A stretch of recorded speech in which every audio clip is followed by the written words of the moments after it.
You are listening to Why So Technical, a podcast that I've already screwed up with my intro. Hold on. I can't find the level for it. That's great. We're live still. We're just going to keep going, but I'm going to fix this. Give me just a second. That's awesome. No need to fix it. It's perfect the way it is. It is, actually. Okay, so we're Why So Technical. This show is proven in the first 10 seconds that we're not all that technical, but we have a lot of fun talking about anything and everything. You can join us at YouTube. If you search for Why So Technical, you can hit our channel there. We stream this live. You can comment there if you want to. Definitely subscribe to us so you can get alerts when we're going to be doing shows. Also, you can find us on TuneIn Radio if you search for podcast.solutions.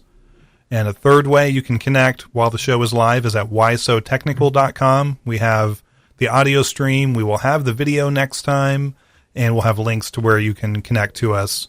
On Skype, you can reach us at liveshow_99, and you can call in at 317-708-4500. And nothing else before that. Let's get to who is with us. We've got Jasmunda, Gatun, Eddie Dean, Onan, and myself. I'm the Mud King. How is everyone doing? How's it going tonight, guys? Yeah, good. It's always nice when the number of hosts outnumber the number of guests in the chat room. That is a sign of a well-oiled machine right there.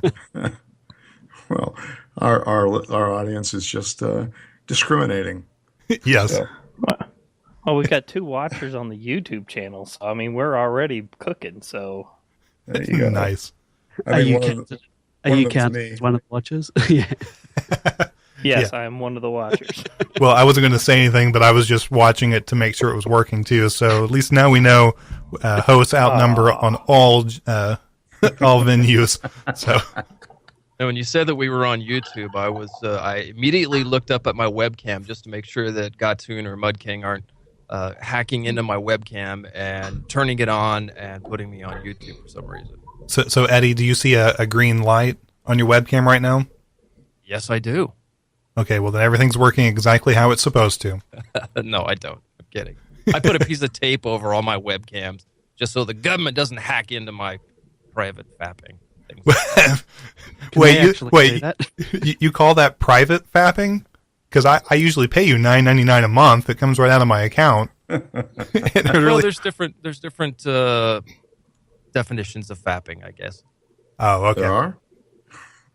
Send me a note on that, would you? Yeah, I will. Can you describe like the top 3 definitions of that word? I only want to hear one because after that I'll be tired. Give me about 12 minutes and I'll be recovered and I'll be ready to hear the second one. Yeah, I'm ready for a nap. Yeah. So, Does anyone have an Apple Watch? I'm just asking. I'm thinking about buying one, but now I don't.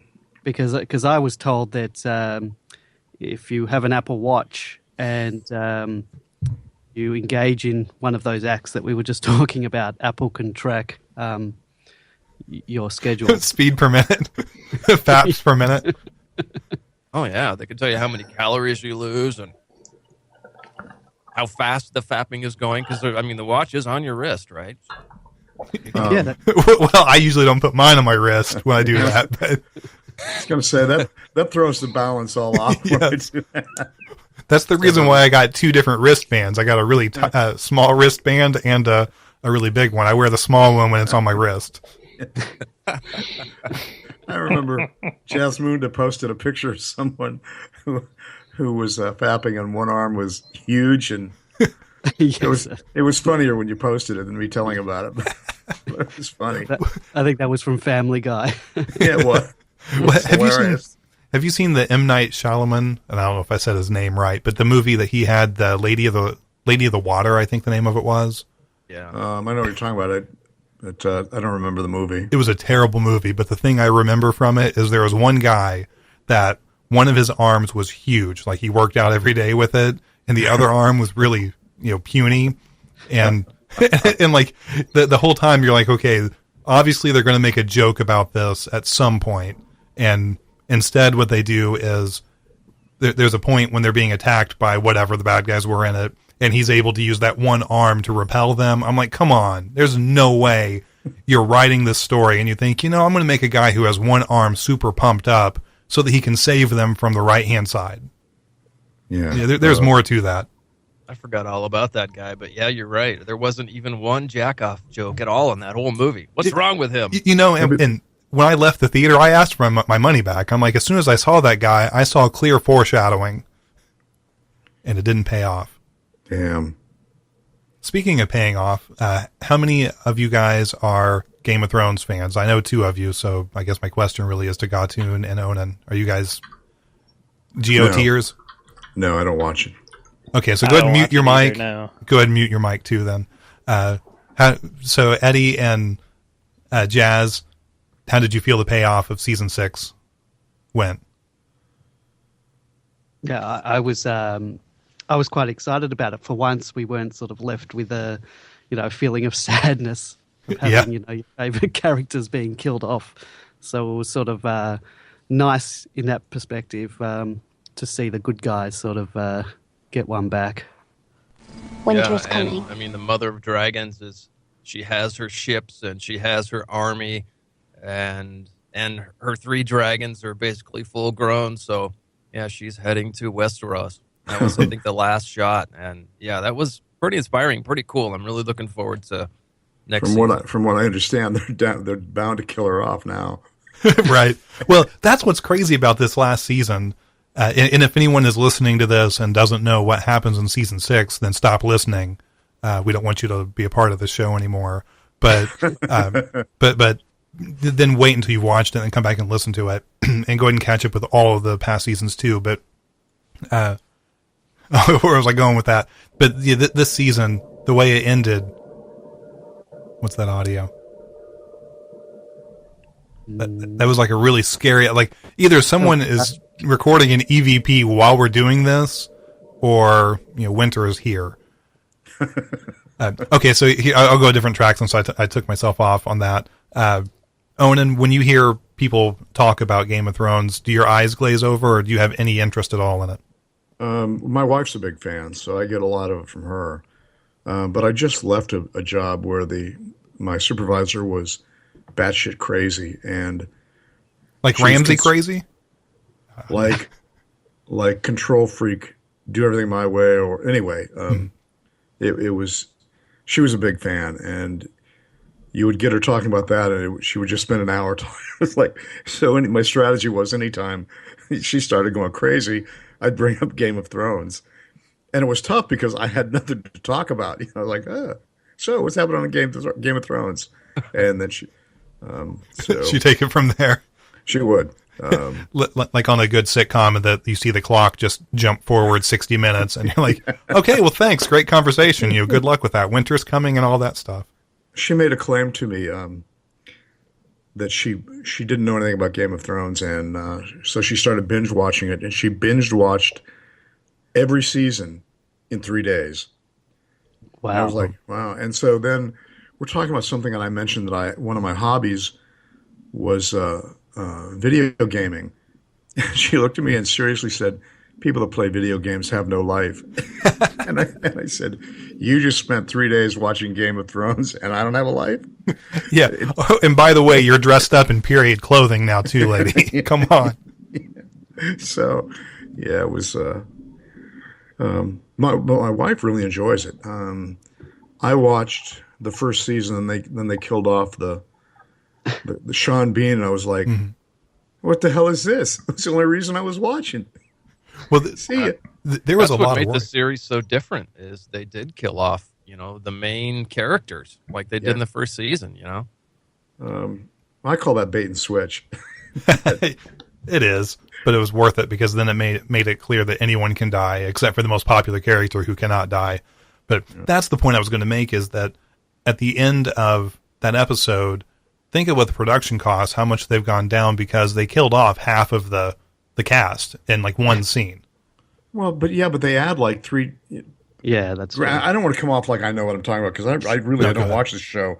But my understanding is that the writer, instead of finishing a story, just adds more characters. So yeah. Yes. Anyway. Well, what he figures is that if he can add enough characters that when he actually dies in real life, no one will be able to untangle the web he's created, then he's succeeded. I suppose that's a way to look at it. Yeah. Talking about killing off Ned Stark in the first season, I once saw someone on my, I think it was on my Facebook feed, who had just got into the series, and they were sort of posting sort of updates as they were watching the first season, saying, "I'm really into this show Game of Thrones, and I really like this Ned Stark character." And I was like, "Oh, dude, you're in for a world of pain." Yeah. Should I tell him or should I let him find out the cold hard truth? Yeah. Nice. Yeah, Jesus. I mean, people didn't know how to react to all that. You know, there was a lot of anger early on. The best the best thing was the videos that people who had read the books were filming during the Red Wedding scenes, like live. People were filming their partners. People who knew what was going to happen were filming their partners as they were watching it unfold on TV and then posting it to YouTube. And it's actually quite funny to watch people's reactions. Just horrified. You know, I found that to be fascinating, watching the reactions. There's a bunch of people on YouTube that are doing just reaction videos. Just, you know, the camera is shown on a group of people watching the show, and they have a little box at the bottom that shows, you know, maybe 10 minutes of, what do they call it, fair play or something like that, where they're actually showing the scenes, but they're also showing the group of people behind who are reacting to all those scenes. And I don't know, I really got into that. I'm like, wow, it's cool, because see how everybody is reacting and flipping out, you know? It was pretty interesting. Yeah. Well, I go ahead. I'll say, can you imagine when you say you're a member of the cast of that, and you get a script that puts you as a main character for like the next 3 episodes, and like you pretty much know, all right, I better start saving my money because I'm about to die. Well, I read an article that the character that played Tywin Lannister, who's Tyrion's father, was spoiled by a fan that he was going to die on the toilet. Someone who had read the books told him that, and he had no idea. Oh, really? That's funny. That's funny. That was really upset because he was enjoying being on the show. He was enjoying the character, and then he gets, you know, some nerd tells him at a convention that he's going to die soon. He's doing all right. He's doing. I forget his name, but he's in a lot of work. Yeah, Charles Dance is his that's name. Him. Yeah. You know, I think he could play Freddy Krueger in the redo of that if they needed. Yeah. How's that for a random? That's one of the best things about the show. The actors that they attract are just fantastic. I did get interested again. They had an actor come in from a show that I really did like. I can't think of his name. He's Welsh. McShane. And he played a real crazy guy. He's a guy who was torturing someone and then cut off his penis. Oh, yeah, that's Ramsey. Yeah. Okay. Well, he was in a show called Misfits that I really liked. Oh, yeah. Okay, I'm glad you mentioned that. That was Rick on Misfits, right? Which one was he on the Misfits? He was one who could become invisible, and then in later seasons he became the parkour guy. Oh, see, I'm thinking of another show. Sorry. Well, I saw somewhere on a article about that show and the about Game of Thrones, and it mentioned him being in the Misfits, and I'm like, what Misfits are they talking about? Because I'm pretty sure he's not an original member of the Misfits. No, it's not the band. It's a BBC show. There's only, I think it was on 3 or 4 years, and they only did 6 episodes a year. But it was real quirky, and it's certainly not for the prudish, but it was. I thought it was a clever as hell. Did they replay that on PBS as well? I don't think so. I don't think that would have made PBS. And the reason I say that is 2 of the characters had well, I don't want to get into a long convoluted story, but we want you to. They were involved with each other. Now these are teenagers, early or into their early 20s, and there was a man and a woman who were involved with each other. But the woman, her special power was if anybody touched her, they became sex crazed to homicidal to have sex with her. So there are scenes of being romantic. That's weird that they used my secret power to power. It is. You know, it's one of the more common ones. Yeah. You know, I have it too. So anyway, I doubt that would make PBS. No, it definitely wouldn't make PBS. It was on Netflix for a little while. I don't think it's up there anymore. And there was actually 5 years of it. It was Really? actually out for 5 years. The fourth and fifth season never got published on Netflix. It was only the first 3 seasons, and I watched it think too. It was pretty good. I think they were all on Hulu. They might still be there. I'm not sure. But it's exclusive to Hulu for its American audience. That's annoying. Was it? Well, it was a fun show while it was on, but and 6 episodes a year was something I didn't have to get too invested in to watch. So Yeah, well, see the 6 episodes thing, that because Game of Thrones now is going to be dropping, I think 7 episodes in the next season, and then 6 episodes the one after that. And right now they have 10 per season. And I've read that the reasons they're doing that is to keep costs down as well, because they've got a lot of CGI happening with the dragons and other things. So you can see why they're doing it. But they also said that the episodes will be longer. So 7 episodes being a bit longer, makes up another kind of balances out. episode and a half. Yeah. Yeah, You know what? I imagine that series is making millions, if not billions, of dollars. I mean, It is. that is a huge. I think that's probably going to end up being, Well, if it's not already, HBO's biggest huge series ever. But there's There's it's just a monthly subscription, so it's not like they're getting much advertising out of it. So Yeah, but I mean, they're selling DVDs, they're selling swag, it's all over the there's place. that. Yeah. But it I costs hate a lot. them. I hate all of them. I mean, think of they film in quite a few different countries. So that think of all the the crew that has to go to all these different locations, all the supporting cast. They have whole armies of people. I mean, some of that will be CGI, but yeah. Yeah, I got you. But that's kind of disappointing that. Yeah, I mean, because that's the first time I've ever heard that. 7 episodes in seasons. What would next season be? 7? 7, and then 8 would be 6 episodes. Plus, they've got to pay Khaleesi a bit more to take her clothes off. So, But no, she came out and said that wasn't her. no, that's not true. There was someone did come out at one stage and said no. She came out and she was no longer going to be doing nude scenes. Okay, But like when with she did Right, that that's what I scene- heard. When she did that scene in season 6, I think when she came out of the fire and she was naked, she came out and said, no, that was her. I was going to say, my Apple Watch said that was record numbers, so that better have been her. Or else I want my money back for that month. We have started to become conditioned, though, to less episodes. I remember when TV shows were 22 to 24 episodes a season. And Well, now that's many of- network TV shows are usually that. The cable shows generally have 10 to 13, and British shows usually have, like you said, 6 or 8 episodes. Yeah. So, who knows? Speaking of watching things, though, has anybody seen any new movies? Yeah, I just watched Star Trek Beyond. So What'd you did I. think? Okay, so You go first. is there anyone here within our group that hasn't seen it and doesn't want anything spoiled? I'll start there. I haven't seen it, but I don't care. Okay, so we're good then.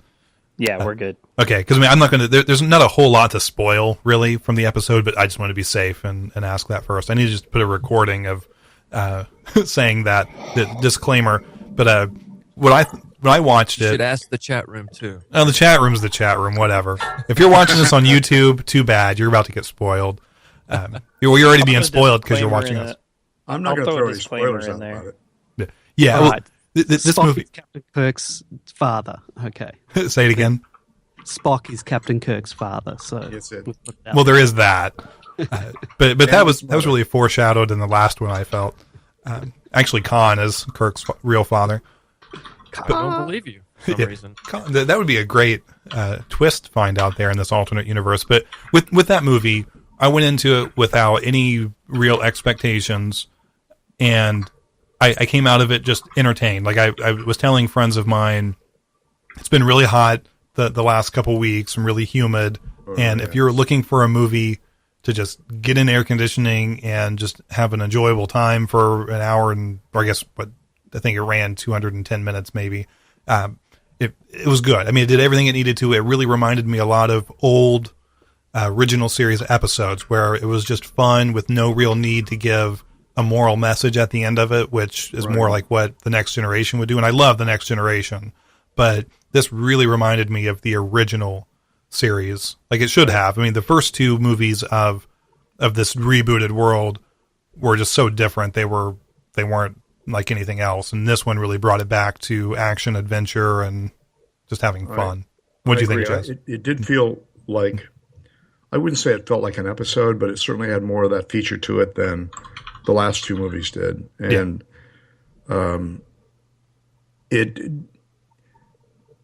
it was just a good experience. And I don't want to go too much into it. It got complicated at a couple of points, but definitely worth seeing. Yeah, the thing I was thinking about too with that is it has to be extremely hard to write one of these stories, or to write a movie. An episode is okay because it's not that big of a deal, but with something like doing a full feature film for Star Trek, you got to have a really good bad guy, and to write that and give the motivation that you need for a bad guy is tough. I mean, I saw that in this episode, so episode in this movie. The replacement for that was just action. I thought instead of having like a really tough bad guy, you just had a good action adventure happening, and just kind of forget the fact that there's never going to be another Khan, basically. Yeah, I mean the bad guy in this was pretty two-dimensional. Yeah, so almost mustache twirling. I think that might have been the writing because he's actually a pretty good actor. Oh, he's a great. Yeah, I agree. Fantastic actor, but the actual character was very wooden and two-dimensional. Yeah, there was so much in the story that that it kind of felt compressed. Because it's one of the things that got me confused was how that character actually came to be. I thought that was kind of rushed. So, and I would have rather they cut back on special effects to maybe mesh that story out a little bit more. But I wasn't the one putting up the money. So, without spoiling that, did you guys pick that earlier than the reveal? Because I did. I'm sorry, what? Did you pick what the reveal of? Did you guess who the bad guy was? No, I didn't. I'd been reading about it, so I knew who the cast was. Yeah. But no, I didn't know anything about the ship he came from or the history behind it. No, I did not know that. No, what I did was I picked up the foreshadowing of where they were going to get the information from, but I didn't know what it was they were going to find from it. I had a different theory kind of running through my head, and was surprised, but also that's why I say it's got to be so hard to write for these, because everything you do is going to have so much history wrapped up in it in terms of the canon of the old shows. And I know this is a rebooted universe, but some things have to remain, so you can't have all the same bad guys in the same situation. But I just felt like that, like you said, it felt rushed. His story probably needed to be drawn out in a little bit different way than they did, because it was like all of a sudden there was a hard break between what we knew up to this point and now the new reality. Yeah, I agree with that. I agree with that.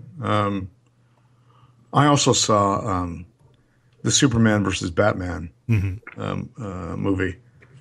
My cat's going crazy. Hang on. Well, really quick, let me give the number if anyone wants to give us a call. Yeah, please do. If you want to call the show, you can reach us at 317-708-40... I messed it up. 317-708-4500. Or on Skype, you can reach us at live show space 99. That's live show, all one word, then space 99. Feel free to give us a call. You can talk about Game of Thrones, Star Trek, take us any other direction you want to. Just don't go to politics yet, because I'm sure we all have lots of opinions on that, and we'll hit that later. But anyway, go ahead. So I was actually really I'm really happy to hear you guys say that there's some nods to the old school stuff, and I kind of felt old school because the first two, like you said, were just not original series or anything. It didn't feel like Star Trek at all.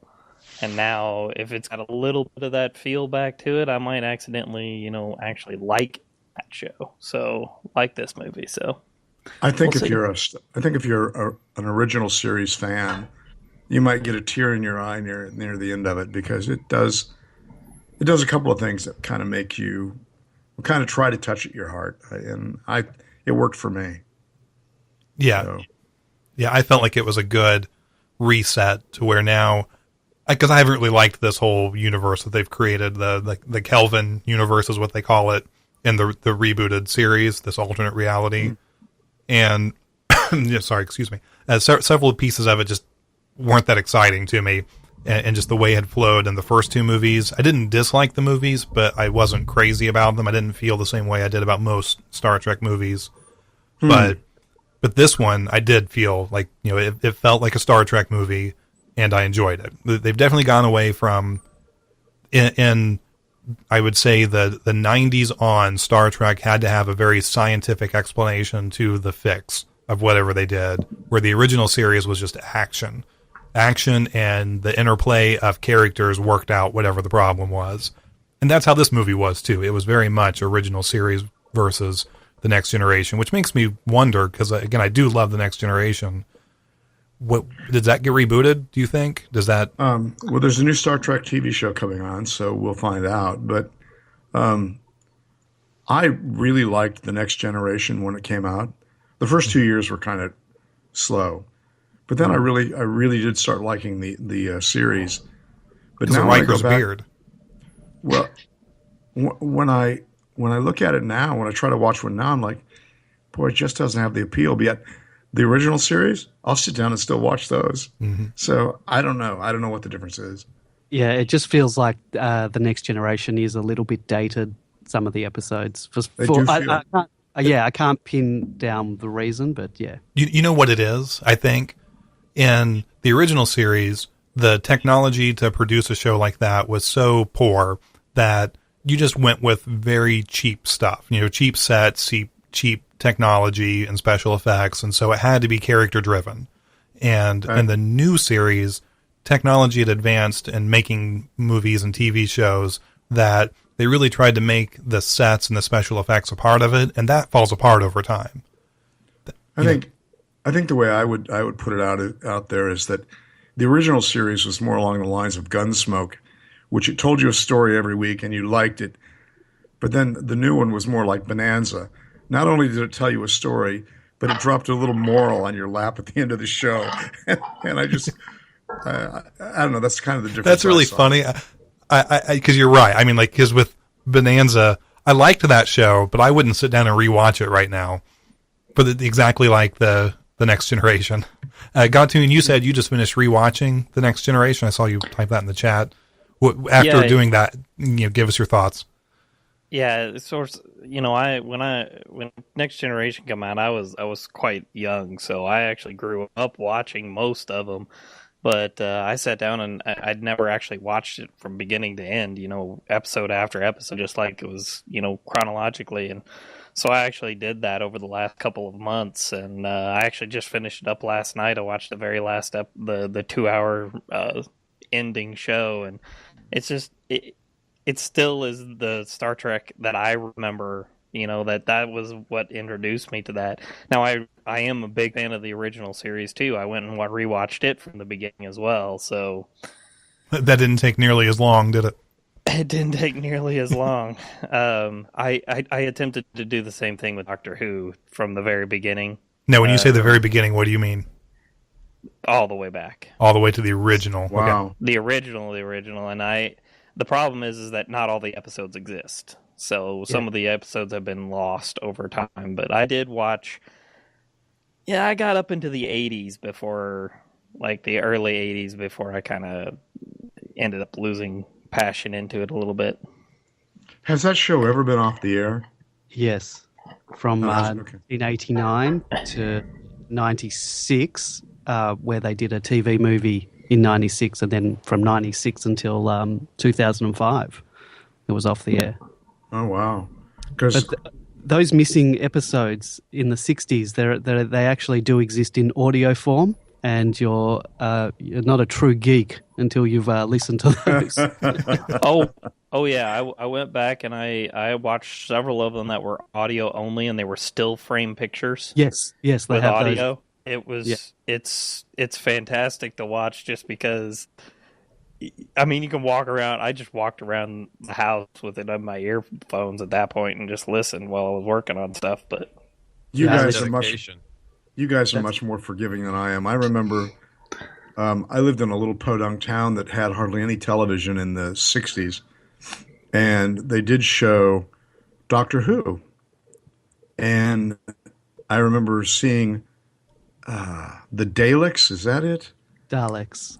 And what they were was just vacuum cleaners with a lot of smoke around them. Even I'm not buying this. and they haven't changed shot. either. That's the greatest part about it is they're still exactly the same as they were from the original. It's part of the charm of watching those old Doctor Who episodes with the rubber monsters and wobbly sets and. It's Yeah, British you'll see TV, it. and I mean it's pinnacle of British TV. It's a little quirky, a little bit weird, but it's just fun to watch. We're getting called out in the chat room. M says, no moral in the original series shows, but there was in the Next Gen series shows. It's actually the opposite. And I think M misunderstood what we're saying, and you guys correct me if I'm wrong. In the Next Gen, they really tried to force the moral and the ending in a nice little package that taught you something on the Next Generation shows, where on the original series, they had morals and they were breaking ground for sure, but they just did it. They didn't really, you either got it or you didn't at the end of the episode. They didn't go out of their way to stand around and, they didn't block the scene correctly in the camera to make sure you understood exactly what the moral they were trying to teach you was. Yeah, they didn't hit you over the head with a hammer. Well, I don't think so. But they did things like the first interracial kiss on Yeah. TV. They there was that episode on racism with the black and white characters and Right. stuff like that. Yeah, they definitely were. But it was left more for you to consider afterwards, in my opinion, than it was having Picard have a 2 to 3 minute soliloquy at the end to really kind of tie it all up. And don't get me wrong, I'm not saying that I didn't agree with a lot of things they were saying. I just thought, I don't need to have this explained to me. Yeah, well, the difference too, I think, is that back in the original series times, you could have sat down beside a person who was a card-carrying Ku Klux Klan member and watched those episodes about racism, and if they're kind of dense, they might not have understood. They just would have watched a really interesting show that had this undertone of anti-racism to it, and they might not have gotten it. Where on the Next Gen, they try to approach the same topic, and your racist person watching it with you, there's no way they're going to walk away from that episode not realizing that they're supposed to be bad. Like there was a subtlety to the original show that allowed it to be on the air at a time when they weren't supposed to be covering those topics. Where the Next Generation, they're like they didn't cover anything that was overly controversial, and when they did cover something, they made it very clear what they were covering. Yeah, I didn't think any conversation about Star Trek now would have any controversy about it at all, to be honest. But and Walks at Night just brings up Wes Crusher, and God bless him. I agree that in the show I didn't really care for his character at all, but there's a story on the internet somewhere, and I think it might have been posted by him, by whatever his real name is.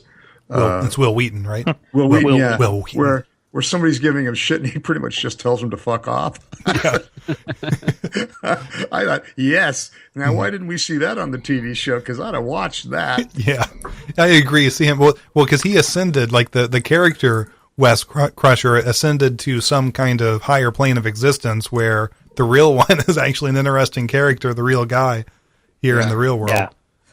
Will Wheaton's fun to follow on Twitter and places like that because he's just a regular dude that he's a big geek. But I mean, Yeah. other than that, he's just a regular guy, and he makes fun of everybody and does everything just like everybody else. It's great.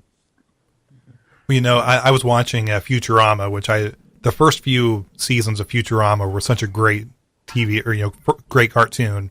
And one of the episodes, they pick up Spock's head, and his head's in a jar. Or sorry, not Spock. What's his name? Data? No, who's the actor who played him? Who played Spock? Leonard Nimoy. Leonard Nimoy. I don't know why I couldn't think of that, but Leonard Nimoy's head, and he was saying how he missed all of the guys from the original crew whose heads were also in jars and preserved for the future. And so they find them on an alien planet where the whole cast, or the main cast, has been given new bodies, and they're basically playing out episodes of the show. And for this alien, all-knowing, nebulous creature, and who claims to be the biggest Star Trek fan ever. That's funny. And they're like ripping fans and ripping the conventions. Like, and then this is all of the real cast were playing themselves in it. So it really was Leonard Nimoy, voicing himself, and Shatner, and all of them. And it was Wow. it's really funny to see how because they've been on other shows too. Haven't they been part of the Family Guy a couple times? Where or is that the Next Generation that's been part of Family Guy? Next Generation on Family Guy. Okay. Yeah, I just like how they're willing to break down that wall and make fun of the people who are big fans of them. Because I'm a Star Wars guy and a Star Trek guy. I like them both for what they are. Me too. But I want to get made fun of, too, for being a fan, because I'm fine with it. I should be made fun of because I'm not an expert at the Next Generation or Star Trek, but I know enough to be considered a geek. Yeah, I'm probably in that category. I remember a fellow that my wife and I knew. We were all out at dinner one night, and he was talking about how he really enjoyed Star Trek, but that it didn't follow any science. That there was, and he was a mechanical or a electronics engineer or something. And I was like, dude, it's TV. Right. Yeah.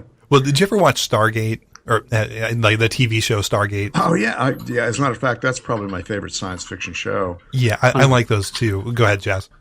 Yeah, no, I was a big fan of that. All the Stargate series, but yeah, they I were agree. favorite. Yeah, I think of those as an example of someone who's like a mechanical engineer or a physicist. Like that's a show that they probably could have watched. And once they get over the whole Stargate part of it, then the rest of it, I thought, that they tried to ground themselves in a reality as best they could, as far as how the technology would work. Of course, you have to take a leap when you are creating wormholes on planets that aren't doing any major damage to anything around it. But Right. Actually, I didn't like the last Stargate, the Stargate Universe. yeah.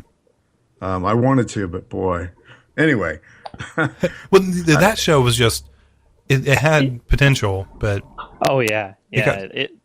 it got stuck in its own drama. Was the problem I felt? yeah, I was right there with you. That show I was like, man, they're finally going to do something awesome, and then yeah, they could have spent a whole a whole season just exploring that ship and giving us all kinds of tech and weird stuff to look at. And instead, they spent 4 episodes acquiring air, water, and energy. Yes. It's like, you've got to be kidding me. and the point that I still argue to this day with people is that there's this whole episode about how they're all going to die of thirst if they don't get some water. So they go down to this ice planet, and they bring back an ice chunk the size of a small refrigerator. And like, you've got 150 people on this ship. That ain't going to be much water. But problem solved. Well, they had that technology where you could jump into the body of a person back on Earth, Yeah. And I was thinking, if I was one of the members of that crew, and another big part of it that they'd always fight with is who had control of the ship. Was it the good guy or the bad guy? But what I would do is I would partner with a section of people. Like I would draw straws. One person's going to be left behind. But I would set up a scenario to where we're going to jump into the bodies of other people on Earth. And as soon as the switch happens, kill my body here on this on the ship. Let me stay. And then just keep doing that until there's one person left. to hell with the people that that were taking over their bodies. But yeah, okay. Yeah. Well, and my hope would be that I would end up in the body of like Carter or whatever. But Oh, okay. I see what you're saying. Yeah. but yeah, I'd be like, count to 10 after the switch happens, and And then kill then kill my body here. because he's an asshole. Yes. And I assume that means I would get to stay back on Earth in someone else's body. I didn't really research the tech well enough to know for sure, but But it well, I don't know. I spent a lot of time talking about a show that I didn't really like, so there's that. you're welcome. Well, here I've got a sound clip for that. Let's see if it'll play. Are you not entertained? So. Did anyone see the short trailer for the new Star Trek series? Yes. It'll be on CBS. I have not. Does it actually have actors in it, or is it the No, one no. like the promo one that we did? It just shows the new ship, and it tells us that it's going to be called Star Trek Discovery, and Right. the ship's going to be called Discovery. Do we know what timeline it's going to be? I haven't in? seen that one. Is it pre the original series, or is it after? Do we know? I don't think they have said that, but based on the look of the ship, it does look advanced, but that doesn't mean anything because Well, I thought just- the nacelles looked like they might be higher tech, but then the body design was like, this might be before at least the Yeah, next generation. So I don't know. It has a very Enterprise look, like Enterprise series looking. The ship. Yeah, the one that had the dude from Scott Quantum Leap, Scott Yeah. Bakula. Scott Bakula. Yeah, Scott Bakula. you know, The one that that I was before the refuse to original. this day to actually watch. and if you watch Star What's- Trek what's- Beyond, they acknowledge that series several times. they throughout. do with Mako's and the Zindi they mentioned, which was one of the They did, yes. yeah. Well, because you had They several talked things about that the Romulan War and the Zindi War or something. So that was from the Zindi was from from Enterprise. exclusive to Enterprise. So. Did that series end explaining how the Klingons had the ridges on the top of their heads? It did, and it was the worst episode ever. Well, okay, I don't remember that. I was thinking about that with the show. I forget how it ended because pretty much by the time they militarized Federation, I'm like, okay, this show is not nearly as good anymore. But Well, the show had so much potential, but Yeah. the last episode was really a sellout. What it was it was a flashback. The Enterprise cast was talking about No, the the crew of next the Enterprise. the next Yeah, the next generation. generation. Yes, I'm sorry. And they ask Worf about the ridges, and he makes something about it's an uncomfortable thing to talk about, and it's because they were trying to humanize Klingons. It was some eugenics experiment gone wrong or something, and I was like, you guys should have just left it alone and just let us understand that the makeup budget wasn't there. Well, We're the, fine with that. yeah, the show got canceled abruptly, if I remember correctly, and they were kind of scrambling to try to fit everything in the last few episodes of I think it was season 4 or season 3 of Enterprise.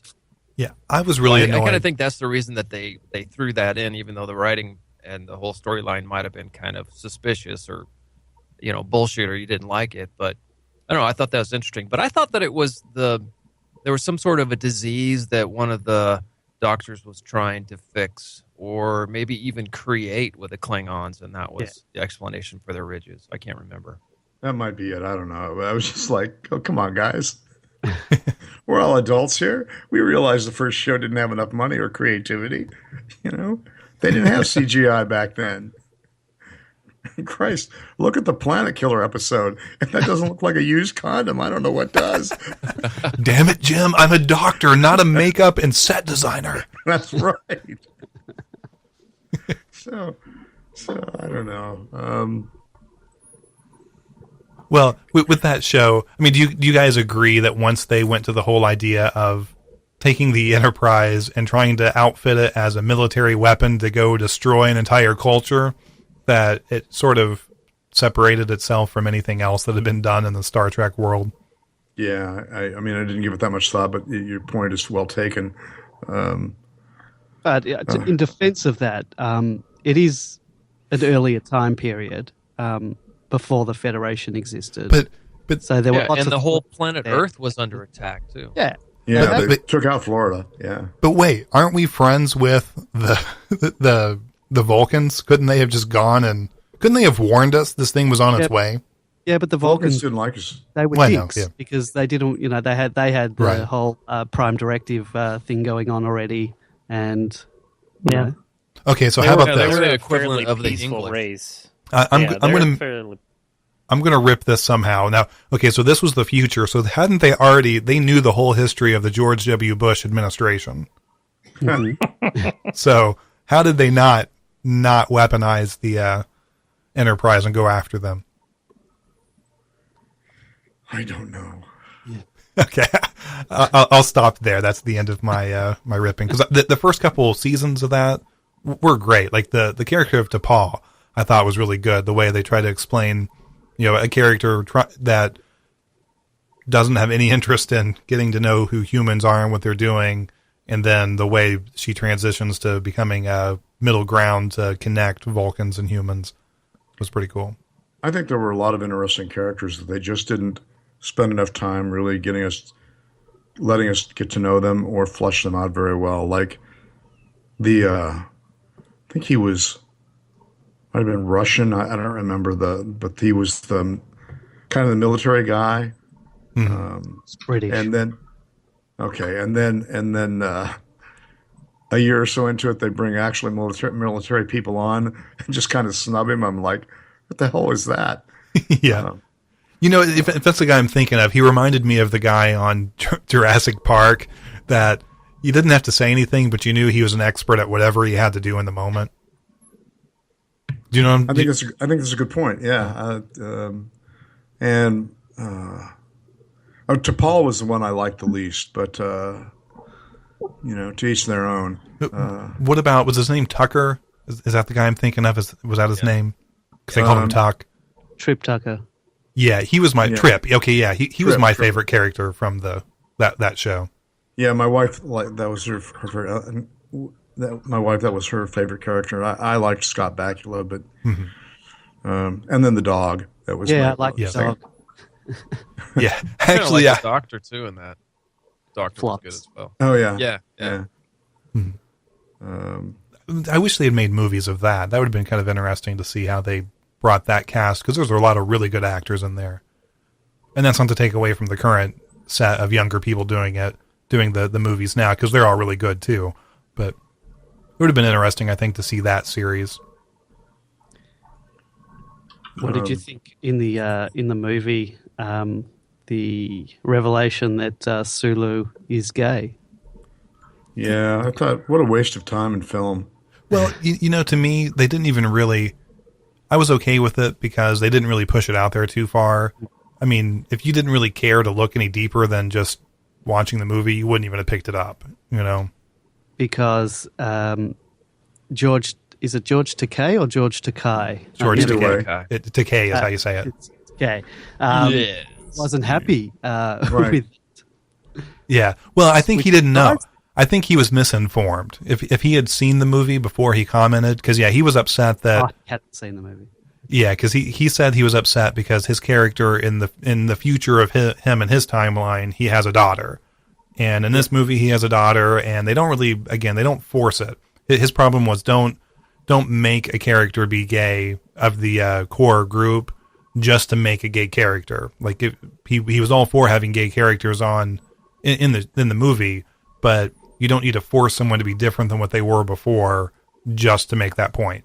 And I think it was fine. I don't think it got in the way of the story the way they did it. Now, if they had stopped and had him go on a diatribe about how much better at this point in society they are at handling him and his situation versus current times, that would have been frustrating because, we still aren't very good at dealing with diversity in our world, so we don't need to be reminded because we have enough stark reminders of that every day. But But I thought the way they handled it was fine. I didn't have a problem with it. Yeah, I guess I'd have to agree with you there. It just, I was kind of like, what's the point? So I don't know. Yeah, I don't think it added to the story, but I also don't think it took away. So I see what you're saying too. Yeah. But I was just glad that they didn't make it a social issue, because that would have been frustrating. Because like I said, we've got enough very, very real things out there that remind everyone of that problem. We don't need a movie that's supposed to be fun pushing it too. Yeah. And the other thing, are you guys fans of the Fast and the Furious series? No, I haven't seen any of them. No, I'm familiar with the work, but Because this movie, the guy who directed it has directed, he's directed at least one of those movies, and Okay. you could definitely see the influence of it in the kinetic action. with the motorbike and stuff like that. Yeah, which I thought was good. I had no problem with it. I think that series can be summed up as saying that the cars are better actors than the actual actors. They are. The movie series. I'm going to say something that I never thought I would say, and I think Vin Diesel is turning into a pretty good actor. All right, into the show. Thanks, guys. No, I think he does a really good job of being Groot. Well, I liked him that, but I also just saw a movie that didn't do very well at the box office. It's on HBO right now. It's called The Last Witch Hunter. I want to see that. That's when did you think? I liked it. I mean, it's a fantasy. Good guy goes after the bad guy, and I liked it. I forget it. I think who's the guy who played Frodo in the Hobbit movies? Elijah Wood. Yeah, Elijah Wood. Mm-hmm. He's in it, and I wasn't real pleased with his performance, but I'm not an actor. He's a one-trick Hobbit, though. Yeah, that one is. I watched it maybe on Netflix, maybe Okay. a couple weeks ago. Maybe it wasn't bad. It wasn't terrible. Had a decent plot line. Pretty typical. Come And back from. I believed his character. I didn't think, oh, come on. I pretty much bought everyone in it. I guess once you put Michael Caine in a movie, I'm pretty much sold anyway. So, Oh, if he's in it, I agree. yeah. So Well, another movie similar to that, where I didn't expect a lot out of it, but then once I watched it, I was like, wow, that was actually really good, was John Wick. I liked it a lot. Yeah, They're that was a making really good sequel. movie. Yeah, I can't wait for it. Like, I watched it just on a whim. Well, I'm kind of thinking, okay, I'll watch it. There's no doubt about it. But I'm like, what are they going to do different? What are we going to add to this story about John Wick? Yeah. Well, yeah. The next episode or next movie needs to just be called John Wick Reloaded. Wait, but I got to be careful of that, because I'll tell you what. Friday, I'm going to see the new Bourne movie. Like, what are they really going to add to that? Come on. Well, that's a good example of a series that doesn't need any more movies, but I will go see it as well too.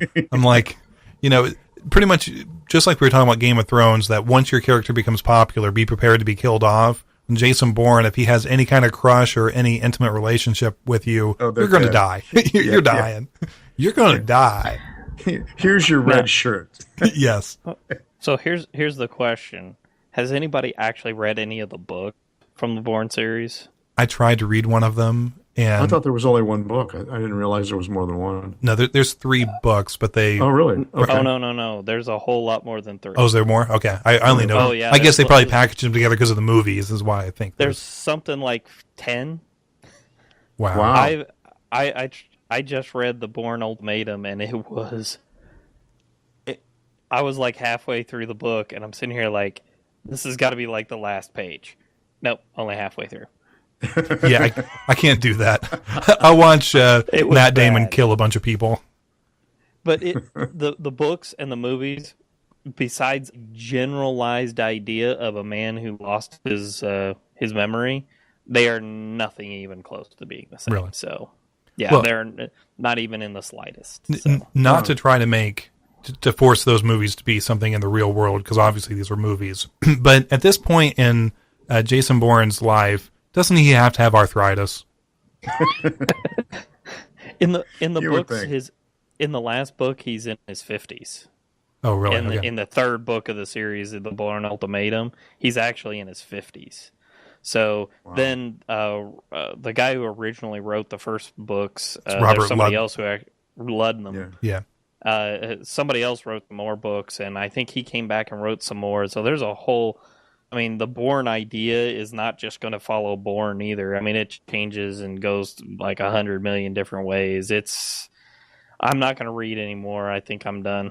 Well, did you guys watch the Bourne movie? I can't think of what it's called now, but the one with Jeremy Renner in it. Yeah, I Legacy? did. Yeah. Legacy. Yeah, I Okay. watched it, Did you like it? Because I skipped it. I don't know why, but if you guys tell me I should watch it, I will. No, I won't tell you that. Okay. I will tell you that if you can separate that movie from the rest of the Bourne movies, it's not a bad movie. But if you want to put them into some sort of cohesive story, for me, it didn't work. And I want to like Jeremy Renner, but I didn't really like him that much in that movie. Yeah, my biggest issue, because I like him in almost everything I've seen him in, but I thought I've seen this guy now on a Mission Impossible movie, in the Avengers movies, Yeah. and then now I'm going to watch him play another kind of super agent kind of character, and I'm like, He's in a real good movie called Shoot the Messenger. I'm not seeing I'd recommend seeing that. It's about he plays. It's based on a true story. Well, it's based on real events in the 60s and 70s with the CIA going to meddle in South America, and what turns out to be selling drugs in this country. okay, yeah. So like basically It's the import of drugs into an interesting movie. cool. Oh, hey, can you guys hear me still? Because it just said it. Okay, Yeah, are you I there? can hear you. Okay, because it said we put someone on hold. I don't know who that would have been. Maybe that was on hold. Owen looks like he's dropped. Oh, okay. All right. That kind of, I saw it pop up. I'm like, oh, wait, what just happened? Let's take a really short break. And when we come back, let's talk about Ghostbusters. Walks at Night mentioned that in the chat room. And I think that'd be a great thing to talk about. Let's listen to one of our sponsors for this episode really quick. Has a message for us. Acme Movie Studios are proud supporters of Why So Technical. Be sure to see the groundbreaking new movie about a boy with a dream to become a YouTube star. When the only thing you can count on is a dummies book, sometimes you have to count on yourself. In theaters this holiday season, prepare to experience emotions you never realized you had with Falky and Me, featuring David Allen Greer as Area 51 drone, and in a role he was born to play, Ed Norton as Falky.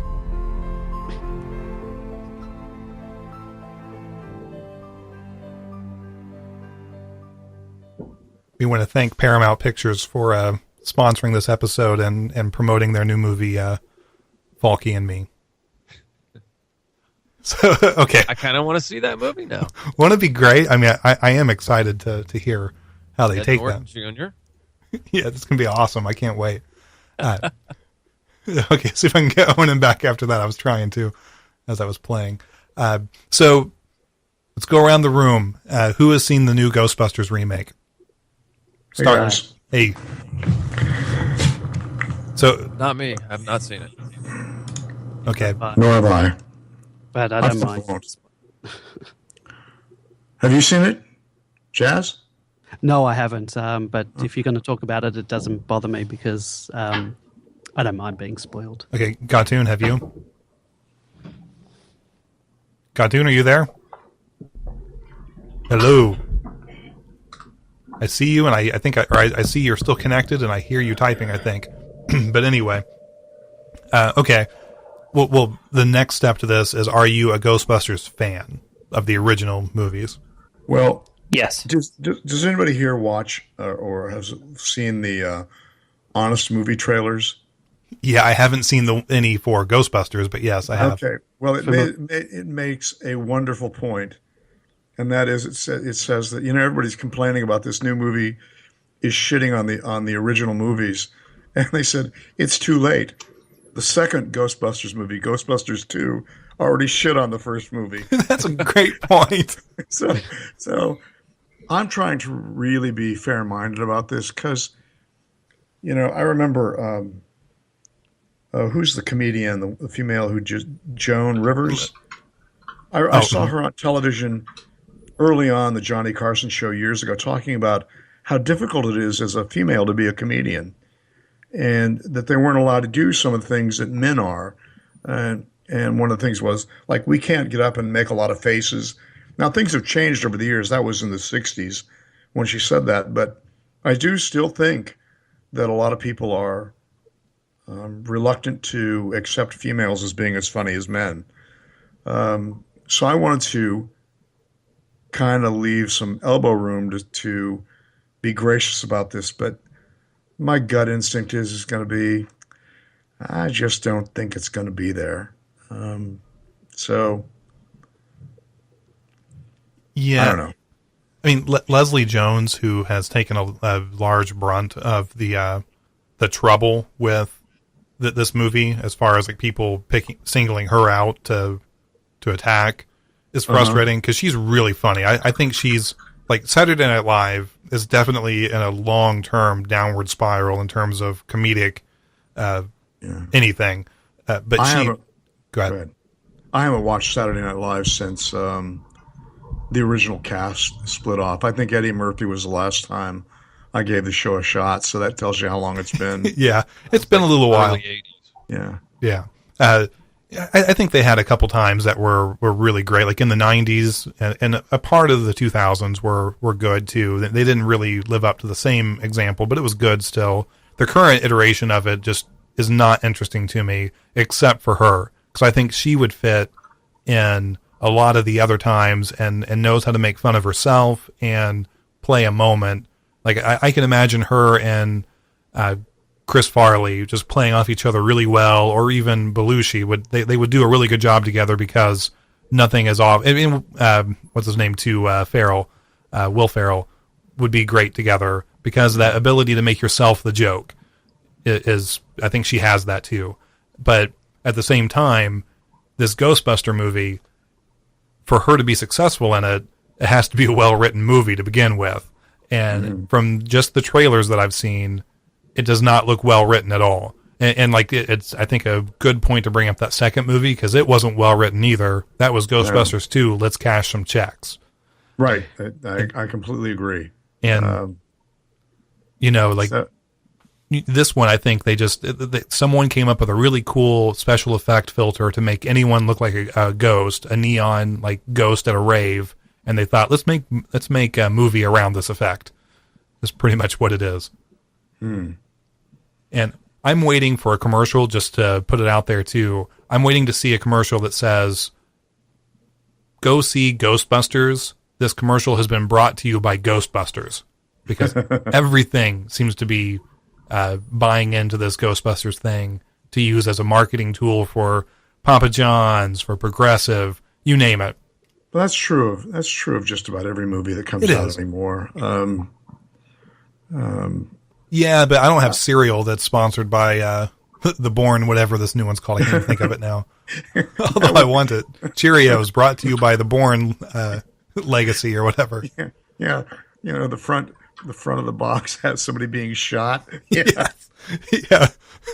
Well, and I got some Windex that was sponsored by Bourne too. It's great for finding windows to smash someone's head through. It's not surprising. I mean, Hollywood will make a movie out of anything if they feel like they can make some money. That's true. So I won't see it, but I don't really care. It's not like to prove your point. I just saw an ad on TV today for a TV movie, but Sharknado 4. Gotta be no, that's a good series. I still haven't seen an episode of that. No. Yeah, I have not taken the time, my precious time, to watch one. But Eddie, you're a true believer. I was just kidding. I've never watched Sharknado, but Oh, come on. I wanted to have a debate. But okay, anyone who wants to call in, if you are an apologist for the Sharknado franchise, give us a call at 317-708-4500. We want to hear from you. I just wonder, with all the remakes that they're doing in a 20-year period, maybe 30 years, like every movie that's been made is being remade. So 30 years from now, are they going to remake the remakes, or is there anything new in? Is that what it's going to be? Yeah, Well, I think so. I mean, I remember when they came out with the new Spider-Man movies with Tobey Maguire. I was like, oh, these aren't bad movies. Second one's okay. Third one, yeah, okay, kind of sucks. And then I went on about my life, and all of a sudden, there's a remake. And I'm like, has it been that long? And it had been like 7 or 8 years since the Tobey Maguire movies. That's because So now of a they come out- contract. And then there's 2 more. And I'm like, I didn't like these at all. And now they're doing it again. I'm like, really? Yeah, that So- same thing can be said for the Fantastic Four franchise. That's because of stupid contracts. Because Sony had to make a Spider-Man movie every 2 years, or they lost the contract. So that's why they were putting out terrible. They were redoing stuff they'd already done. Yeah. Well, it's recycling, and I'm sure it's probably not as expensive to just remake a movie. Or Yeah. maybe But it is. I don't know, but it's. But it's funny. A big budget movie that wasn't all that big budget. Did you guys see Deadpool? Yes. That is a great movie in so many levels. Okay, it's probably not uplifting of the soul, but it's a funny movie. And I saw it as a strong movie of perseverance. yes. It But, was a utterly fantastic movie and a very dark, very absolutely not made for children comic book movie. It was perfect. Yeah, I agree. My son saw it. I didn't see it because I was like, I don't want to see another superhero movie. So I passed it up at the movie theaters, and then bought it on Amazon. Not all that long ago. And I was like, damn, I made a mistake. This is a great movie. But now they're going to make another one. So I don't know. I guess my point is that they can make good movies. It's just maybe it's harder to put everything together. I don't know. Yeah, here's my one complaint. It's not so much of Deadpool, but of all the movies that are kind of originals, and that's shaky cam footage. I mean, we don't need that. Yeah. I'm just like, come on. There's a thing called Steadicam. Try it out. I can imagine in my head that something just happened, that everything should be shaking, or that you're running. I get it. Right. We were talking about the Bourne series. The Bourne Supremacy was probably the absolutely worst shaky cam movie I have ever seen. Is that the one where he runs from one building and jumps into another building through a window? Isn't that all the movies? Yeah, I was trying to think which one did he not do that in. No. That's like saying, is that the movie where he took a book camera and follows him? Yeah. The camera. Yes. It's the one where he takes a book and beats the shit out of somebody, yes, and then strangles them with a towel. right? I mean, Yeah, and you can't even tell that he's actually doing anything because the camera's shaking so much you can't see what's going on. Well, that was not Skyfall. What was is that the latest movie of James Bond? Spectre. That one was constantly like him. Well, that one and Skyfall. Him, like the camera following him through these things to where it was so shaky and confusing that, like, did they actually have a fight there, or did they just go into a really dusty room? I don't know what happened. But I know that James Bond's going to win. That's sometimes the shaky cam thing, it works good, and it makes the scene more authentic, I guess, if it's a fight scene or a run or whatever they're doing. But yeah, too much of it just makes you sick. okay. So it's like in Psycho, that using the element of surprise and anticipation as just as important as the actual what you're going to see on screen.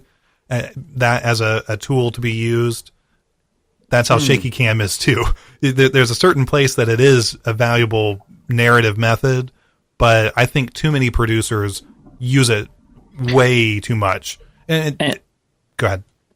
And I really think they use the shaking cam to cover up bad choreography.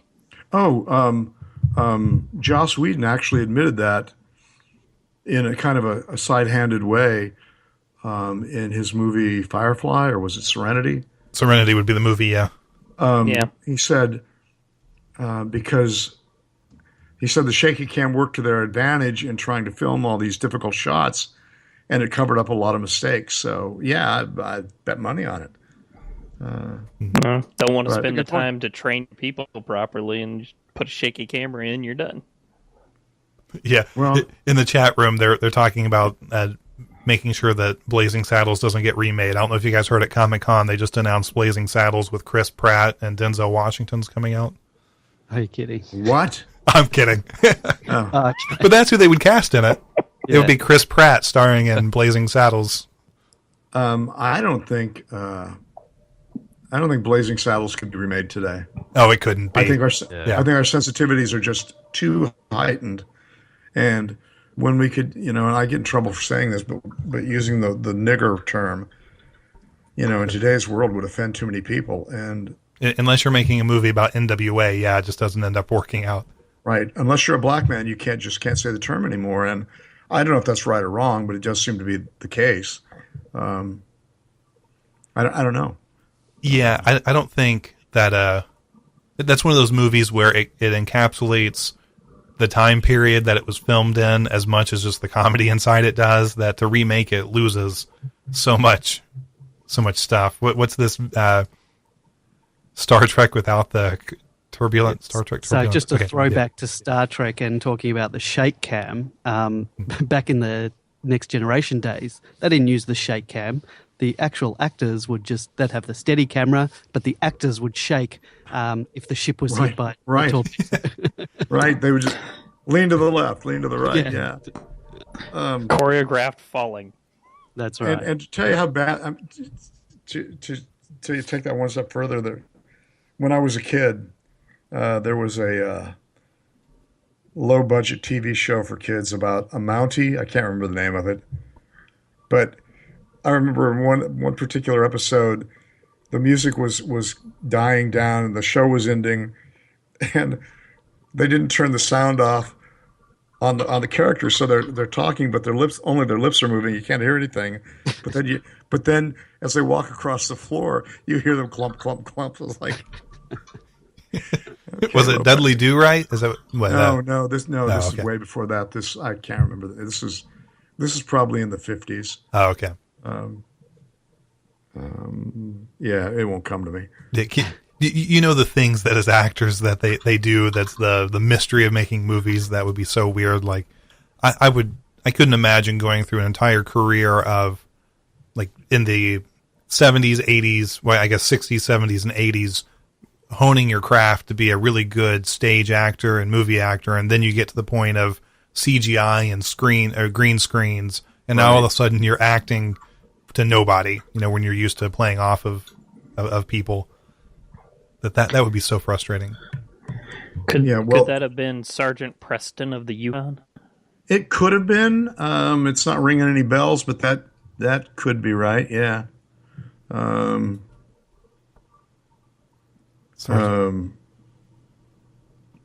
That's the only one I can find from Yeah, that's about a probably Mountie it. in the 50s. That's probably it. I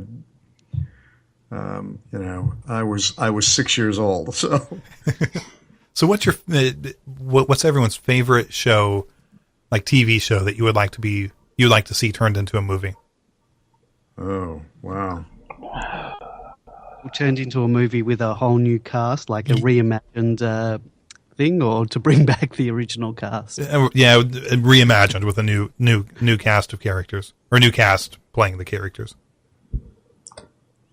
I don't really have an answer for it. I just thought of that. Like, what is something from your youth that you would like to see? You know what? A feature, actual like features Farscape movie would be fun. I agree with you there. Yeah, that would be good. That was a good show. As long as Claudia Black is back on it. in some way. She doesn't have to play the same character, but That's true. Yeah. Aussies represent. that's right. She is, isn't she? Well, that whole show, all the guests, that was filmed in Australia, that show. Oh, was it? All Yeah. the guest actors were pretty much Australians. But she's not Australian, isn't she? Was a Sebastian? What was the? No, on the show. On the show, yes, she's Sebastian. Okay, yeah, I was gonna say, don't confuse the real world lady with the character. I still have a crush on the character. So She's I liked her in Stargate too. Yes. Yeah, later series. well, when she switched over to that, I know she had played that character earlier in the show and then came back after a while. But I was a little nervous when I first saw she was coming back as a main character, and then it turned out to be really good. I was happy with how it played out, even though that whole reboot of it that they did wasn't as good as the original crew, the original SG-1. I still thought they did a good job. Well, Given the only sort of person they things. lost was Richard Dean Anderson, and That's like losing 5 people, though. That's like losing 5 good actors. I'm sorry. That's MacGyver. Yes. So, hey, talking about Richard Dean Anderson, MacGyver, and now there's going to be a new MacGyver. is there there? really? I haven't heard this. Yeah, there's a new MacGyver coming out. TV show or movie? TV show. Who's going to be MacGyver? Wait, no, don't tell me. It's going to be, who's the guy who's on, who played Doogie Howser, and he was on that How I Met Your Mother. What's that actor's name? He's got three names. Yes. Basically everything that a mass murderer would have. That's really the only requirement to be a killer of any kind of renown is go by 3 names. I cannot think of his name, and it's going to drive me crazy. Neil I gotta Patrick look up the Harris. cast. Neil Patrick Harris. Yeah. Yeah. He's No, going to it's be not gonna MacGyver, Neil right? Patrick Harris. No. I doubt it. Lucas Till from X-Men. I don't know who he is. I don't either. Me either. Is that from the new? Have you guys watched the? There was the first 3 X-Men movies. Have you watched the others since that? Because I haven't seen any of them since the X-Men Last Stand. No. It's too convoluted for me. I got kind of burned out on. I mean, how many Wolverine movies can you make? Right. Well, it's kind of like Bourne, isn't it? There's only so many ways you can kill somebody before it gets kind of boring. Unless you're Deadpool, who can come up with new and more interesting ways to kill people. But yeah, Purge. I watched, or not watched, I read the X-Men comics, and I know how convoluted they are in the comic book world, but I just didn't think I could commit myself to the kind of drama that it's going to take to have future and past and current X-Men all together in one movie. Like, yeah, I'll skip it. Yeah, I think I agree. I can't think of a TV show now that. First of all, I don't watch that much new television, but I'm still watching Law and Order. So, Wait, which one? The original? the original, yeah. Okay. The others suck. Yeah. So I can't think of too many new TV shows I watch.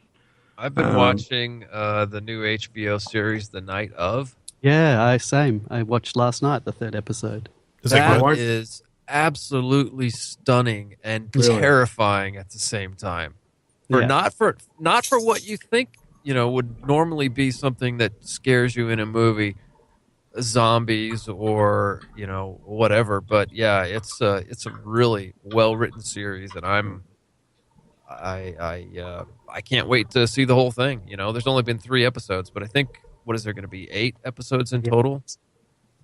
So I can't wait to see what happens with this. Do you think he committed the crime? That's not a spoiler because we don't know. Oh, anything. no, I know. Now I know what you're talking about. Right, it's about a Muslim kid who was born here who meets a woman for the first time, and they go back to her place and They get party. And I don't want to give away the whole thing, but he No, wakes that- up and Yeah. what's that? It doesn't give away anything, just telling the premise. Yeah, Yeah, 'cause that's they- in the they- ads. Yeah. But he wakes up and she's been stabbed to death, and then he runs out, and so the whole series is about kind of the detective and his lawyer and him and his family trying to figure out What happened? what's going to happen. Yeah. So it's really the dramatization of true crime Yeah, stuff that's yeah. really big right now. Yeah, it is. And it's terrifying because if he didn't stab her, he was, I don't think he did, but he was in the wrong place at the wrong time. He made some very bad decisions once he's found her dead, like leaving with a knife, Yeah. and breaking back in to get his phone or something like that after he walked out. But, I mean, it's terrifying because that can happen to anybody. Yeah. And it really, it shows him going to the city jail and then, waiting for the trial and all the he doesn't have any rights anymore, and now he's kind of fighting for, with all the other inmates, or at least that's kind of what the tease is for next episode. But yeah, it's good. I would really recommend it. I'll give it a shot. Yeah. I meant it too. Yeah, well, that you can look at those things if you've watched any of the documentaries, like The Making of a Murderer or Making a Murderer, whatever the title of it is. But seeing how the system can be rigged against you so clearly that you walk into a situation where it's the worst circumstances possible. Like you wake up and no action of your own, you are in the worst possible situation, and then you try to get out of it, and then you make mistakes. I think anyone would make mistakes, and I'm going to go with the premise that you're innocent when you wake up in the situation. That show, Making of a Murderer, the way it was presented made the viewer actually believe that he is innocent. That was sort of skewed that way. Yeah, I agree. Yeah, I'm not using that as my full premise. We don't know all the facts. Having watched that, I think the guy's innocent, but we don't know all the facts, and it may have just been portrayed that way. Did you guys watch that series? No, never. Haven't even heard of it. Oh, really? You should check it out. Yeah, I did. I saw that. Yeah. So, Gatun, did you? Guilty? No, I haven't. I haven't seen it, and I'll have to throw it on my list. I think I've seen it in my Netflix stuff, but I've never actually watched it. Yeah. So Jazz, I think he is guilty. And what I was kind of talking about, like the first part of it goes over how he was falsely accused and went to jail over a crime he didn't commit, and DNA evidence proved him to be innocent of that. Yeah. But the system totally failed him. The police department steamrolled him on it because the guy had, for whatever reason, that watch the show and you'll learn more about that. But I think about in his situation there in the very first part of it when he's falsely accused and thrown in jail for something, then like you would make so many mistakes in it. But I think my opinion after watching the series and then also finding out how skewed the presentation of it was very pro that guy versus being an even presentation of all the facts. But there are some very scary things that come out during it. Like one of his nephews, when you watch it, it actually it's really scary to watch the way his nephew is interrogated by the police. Oh, that's scary. Yeah. Yeah. Because when you're watching it, you realize that this is happening all over America, all over the world, but just to make it America, that there are people who are most likely innocent that are being, I don't want to say threatened, but coerced into saying things that aren't true all the time. And we just will never know it. And maybe even the people who are coercing them to do it are doing it out of good motives because they think they know the truth, but in reality they don't. I don't think every time that happens it's necessarily a bad person doing something bad, but it is really scary to think about. You wake up in the situation that it sounds like this guy in the TV show is in, and there really is no way for you to get out of that cleanly unless you have very hard evidence to prove you weren't the person that committed the crime. Well, it's also the way that these people are interrogated initially, not knowing their rights and not knowing that they can just say nothing. And then how the police coerce them by saying, well, if you say nothing, it's just going to look like you're guilty. They don't they're not really sure that they can have a lawyer present. And this sort of happens in this TV series as well. Eddie, I think you'll agree that initial interrogation is, it might even, I don't know if that might actually get him off in the end, even if Well- he did commit the crime. Right. I mean, it's not if you committed it or not committed it, or I mean, it's what you can prove or not prove or disprove. Well, I You think the know, OJ and- trial, is a good example of that. That guilt is irrelevant. What matters is the way that it's procedurally handled in the courtroom. It's And what the you can prove. evidence, how the evidence is handled as well, because even in that making of the murderer, there was, I mean, the way we were shown, it was as if there was tampering of the evidence. Remember, they got the blood sample, the original blood sample, and then they realized it had been tampered with, or had been, it looked like it had been opened after it was sealed. So Yeah, it looked like somebody stuck a syringe in the top of that blood vial and planted from the his blood. sorry, that was from his previous case. So it looked like they had used his previous DNA to frame him for. Well, there's the other thing too so just a quick background. So you get arrested and put in jail for a crime you didn't commit, and then several years later, somebody who's in jail for a different crime in a different town calls the police station that you were falsely accused at, and tells one of those officers that they know the truth, they're the ones who committed the crime, and that officer who takes that phone call does nothing with it, doesn't take it any farther, and later on other evidence ends up proving this person right. That same police officer, years later, in another murder case related to this guy who was falsely accused, they find crucial evidence that ties this person to the scene of the murder, and that evidence had been passed over supposedly multiple times by multiple police officers, and on an unsanctioned trip to look for evidence, this guy is the one who accidentally finds something hidden behind a bookcase. The key or what? Yeah, the key, right. Yeah. Something that it sounds on its face too hard to believe. And Oh, it's true. what Walks at Night said in the chat room, said it's kind of hard to find someone to root for in that, because the perps, the cops, prosecutors, defense, all of them have, no one is clean, which is how, I guess it's the real world. But I mean, everyone has an angle in it that they've messed up.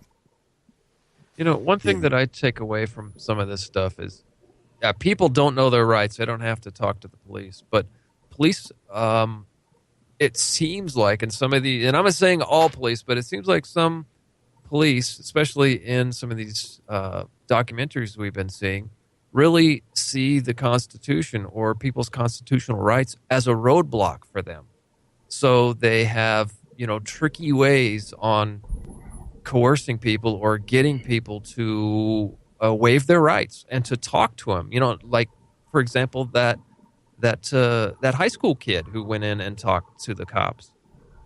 He didn't have to do that, but He didn't know that he Well, didn't have to do that. And his mom allowed him to. I mean, if anyone should be looking out for your constitutional rights if you're a teenager, it should be your parents. right. And But not she just- didn't know him either. Right. Yeah, I was going to say, He was Most also Go ahead. quite slow as well. He wasn't, he was. I think he's definitely had some mental handicap, like Yeah. slight took a handicap.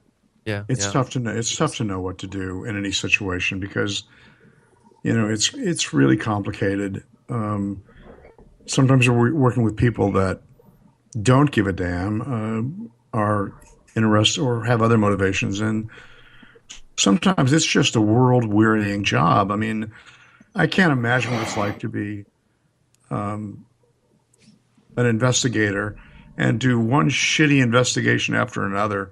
I can't imagine what it would be like 5 years into the job and talking to somebody who's probably innocent but is a dick in some other way. No, that's a good point. I mean, I'm personal glad bias. it's not my job. Yeah. Yeah, at some point, personal bias and just routine would get in the way. That there probably should be a limit for how long you are a detective, like, and then maybe there is built into it. I don't know, but at some point you would have to be hardened by the things you see every day. Yeah, I would. Yeah. I mean, well, I'm not going to get too much into it, but I was offered a contract with the state prison system, and the money was good, so I took it. And 2 months into it, I was really like, I can't do this. I just can't do this job. And so I walked out of my contract. I just, And you're still running from the Jason Bourne who's looking for you. yeah. You don't stand anywhere that has a second floor that he could jump through. No, I just told him, said, look, if you want to take me to court, you can, but I'm not coming back to work. I can't do this. I'm guessing that happens regularly in those kind of jobs. That's why they pay well. Yeah. It was the most demoralizing thing I've ever been through. And I got to tell you that after just doing it for 2 months, my opinion is if you're in prison, you're a prick bastard, and you deserve what you get. And that, I know that it's just a horrible experience. I wouldn't wish it on anyone. Well, so like with the prison system, because I think a lot of the problems start within that, because it seems like our prison system isn't geared to rehabilitate. First off, it's designed to have repeat offenders because that's money for the prison system. I agree with you. So I think that's the first problem, and that starts to harden everyone down the line. And then you look at a person who does commit a crime, and we don't even have to define what crime they commit. They did something bad at some point, and here's the deal. Go ahead. I'm sorry to interrupt. No, go ahead. Here's the deal, and a lot of people aren't going to like what I've got to say. The fact of the matter is, we live in a society that beats us down. The less money and power you have, the more likely you'll be frustrated and feel like you've got no alternatives. And I was talking to a person I know only a little bit who is from Switzerland, and they were telling me that in Switzerland, everyone gets a paycheck from the state. And I forget how much she said it was, but it seemed like it was like $2,000 a month. And if you worked, you got your income on top of that money. And in doing so, no one had the stress or the pressure on them that we seem to have in this country. I don't know if that would work for everything, but the criminals that I dealt with were all of low income, not a lot of education. They were bright. Many of them were very bright people. There were so many dysfunctional behaviors in them that it was impossible for them to get ahead. So I don't know what the right answer is, but I know what we're doing isn't working. And I'm sorry, I'm on a soapbox, and I don't mean to be. No, it's okay, because I think there's two systems that are rigged against you. One is the criminal system, that there's so many ways for you to become a criminal that once you get into that system, you're kind of stuck in it. There's no exit ramp once you get on it. No, there's not. And then the second is the credit and financial system. That's also rigged against you. And they work together very well, because as soon as you get into the point where money is causing you problems, then it's too easy to slide into the criminal system, or vice versa. You start off in the criminal system, you get out, and you got to get stuck, or you get yourself stuck owing money to everybody to where you can never get ahead. Because you're right, it's your financial status really affects your outcome in that situation, and it's too hard to get to the next class to be able to get around, to have a more even playing field. Yeah. And it's unfortunate, because that's, we're all brought up in America to think that there is no class. You can be whatever you want to be based on your hard work. Yeah, that's not true at all. And it's not true at all. No. Yeah. I think in many ways there are ways. I worked with a psychiatrist for about 2 years who had a common response to inappropriate, angry outbursts and violent behavior. And his response was, when he was talking to the patients, he would say, when you get angry, you always have the option to try to turn that into some kind of positive endeavor. And that really is a great piece of advice to somebody who knows how to turn something into a positive endeavor. But if you don't know how to do that, it's just like it's talking gibberish. Well, I don't have the answers. What I do know is is that our society, as it is bankrupt. Well, and another thing about that is there's certain things like we were talking about getting, pretty much everyone getting paid a certain amount of money. I don't know how that would work for us, but there are certain things that would be low risk, low reward, or high reward types of things we could do to try to fix the problem. Mm-hmm. And one would start out in our prison systems, like what you were just describing about redirecting and turning a negative into a positive based on the way you perceive the next outcome. Why don't we help people in our prisons have hope, give them, instead of focusing on spending a lot of money to privatize the prison systems and have these maximum security prisons, turn them into educational institutions to where these people leave with very useful degrees or useful skills and funnel them straight into a job system that is designed to help them have some successes, because when you have a few successes in a row, it gets easier to have the next success.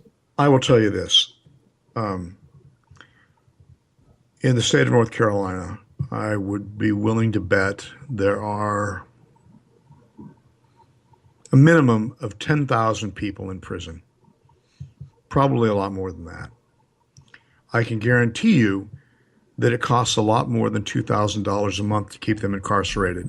Mm-hmm. Most of them incarcerated for illegal substance possession. I'm not going to say there aren't a lot of violent offenders out there who need to be locked up. Don't get me wrong.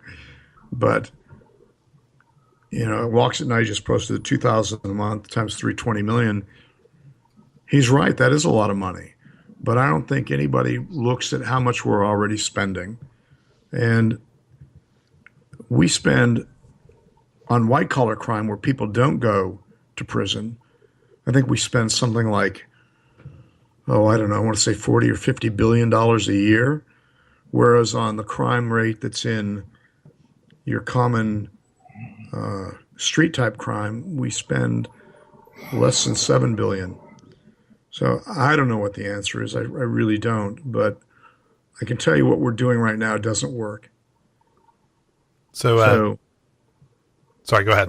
I didn't mean to cut off there. Keep going. No. I was done. I was going to take it to the political realm now. With have you guys watched or did you watch the Republican convention, and are you watching the Democrat convention? I try to avoid both of them, but that's probably very healthy. Yeah, I avoided both of them this year, thank God. I was going to ask what you thought about Trump, but let's start with Jazz. How is Trump perceived in Australia, from your point of view? Well, Trump is Trump, and I think people see him and have sort of maybe underestimated him and sort of treating him as a fool. People like at our peril, we did. Yes, I agree with you. And I think everyone underestimated him and thought, this isn't going to go anywhere. We'll just keep making fun of him and his run, for president. And I think he's sort of surprised everyone. But he's generally seen as, people laugh at him. I think around the world, people don't like him, but you can see that he has a lot of support behind him. And I think if people continue to underestimate him, he's going to surprise a lot of people. Mm. Mm. Well, here's where I kind of left it, and it doesn't even really deal with Trump, and that's the Republican platform. They want to make porn illegal. I just heard about that today. I'm surprised that didn't get more traction during that convention. They want to, I forget exactly how it is, but they want to reintroduce conversion therapy for homosexuality. And there was a couple of others. That's really all I remember. And I'm like, as long as you've got people that are doing this and just pandering to a certain constituency, I don't think our society is going to get any better. I don't know. I have no idea. I just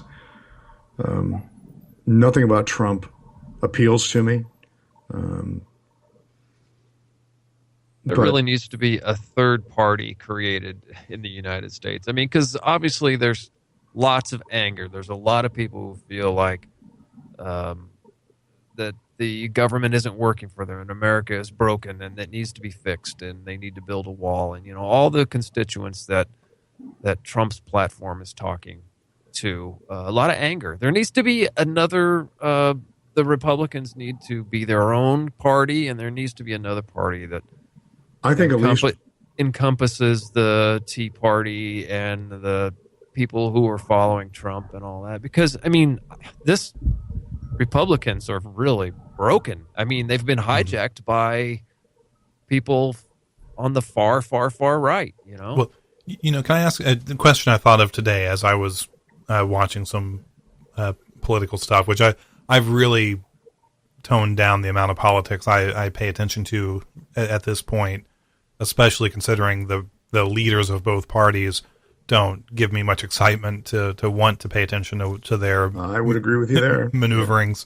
But as I was watching some stuff about Bernie Sanders and his supporters and the issues they're having, and then you see what Trump did during his convention, and I think back to the last election cycle and Ron Paul.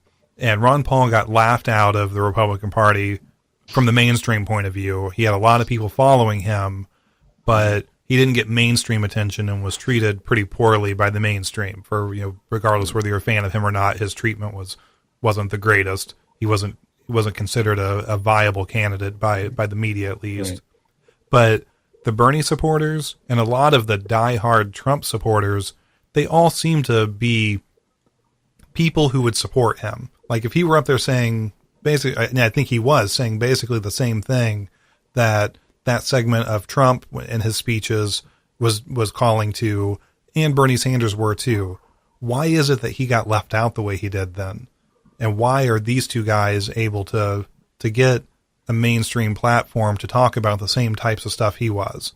He was more focused on debt and abolishing the Fed and things like that. I recognize that part isn't in either of those two, but his anti-war, his anti-Wall Street, all of that's very much a Ron Paul message, and his own supporters kept calling themselves a political revolution. And what made me think about this was Bernie Sanders saying that his group is a political and social revolution. It hit me that Sanders supporters are really Ron Paul supporters too. It's funny that the Democrat Party and the Republican Party both seem like they support a guy who got laughed out by the media. Well, I think it's important to consider that a position can be gotten to by many different paths, and I would be hard pressed to believe that the reason Donald Trump believes or has some position that's similar to what Bernie Sanders have, I don't think they got there from the same point. Yeah. And I'm not sure that what they're actually saying is all that similar when you really get into the grist of it. I could be wrong. Yeah, they're throwing out slogans and one-liners. But you really don't know what the meat of at least for Trump, you really don't know what the meat of his policies are going to be. I don't think he does either. Well, not until he does some internal polling on it. He's not going to know. One of the frailties we have in the society is we expect everything to happen quickly. It's why our education system is as messed up as it is because we try something and we want to see a result in 3 years. It's not going to happen. For anything to really take effect in an educational system, you need at least 20 years of consistency, and we just don't do that. When we don't get the results we want in a couple of years, we throw it out and say we got to start over. And we do that with so many things. And the reason I bring that up is that we do the same thing with parties. We've got a Green Party in this country that's got a lot of great ideas, but nobody works to make that party known to the average guy on the street until the Green Party realizes they've got to put people in school districts. They've got to put people in local politics. And until those things are filled out, we'll never get a Green Party president or any other non-mainstream party until we can make it another mainstream party. And we just don't have the tenacity to hold on for 20 to 30 years to make that happen. So we're screwed, in my opinion. I'm getting to the point where I just don't give a shit anymore. But because, well, I don't know. That's what they're counting on, is the more people who don't give a shit anymore, the more power and the more ability to not change things. Yeah, well, at some point, politics is a young person's game. Well, going that direction really quick, over in the European Union and Great Britain and the Brexit, they really tried to position that as an old people versus young people. And when I saw that, at least the way the mainstream media was positioning it, I was like, man, that's how you set up wars, is by saying that the young people are being held back by the decisions of the older generations.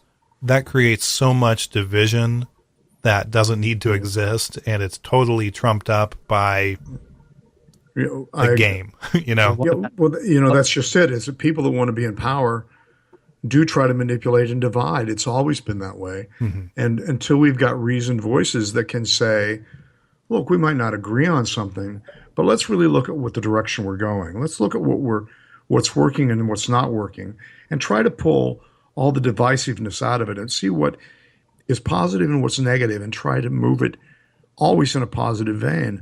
And I realize that I'm just using rhetorical points here, and I apologize for that, but I don't know how else to say it. And I'm certainly not the guy with the answers, so please. Well, that's the thing. I don't think anyone has the answers, but what we have to be willing to do is try something.